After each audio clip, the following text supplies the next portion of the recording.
വനമാല ചാർത്തിയോ ഗോപനന്ദനൻ മായ കാട്ടി നിന്നുവോ കൃഷ്ണഗാഥയായി ഇന്നിന്റെ മാനസം നിന്റെ പാദരേണു ചൂടി ധന്യയായി ഞാൻ യമുനാ തടത്തിലും വൃന്ദാവനത്തിലും രസരാസലാസ്യമാടി വന്ന രാധയല്ലേ ഞാൻ പ്രിയരാധയല്ലേ ഞാൻ കണ്ടു ഞാൻ കണ്ണനെ കായാമ്പൂവർണ്ണനെ ഗുരുവായൂരമ്പല നടയിൽ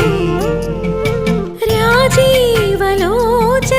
എന്റെ കണ്ണൻ അമ്പാടി പൂനിലാവെന്റെ കണ്ണൻ മണിമുരളികയൂതി എന്റെ മുന്നിൽ വന്നു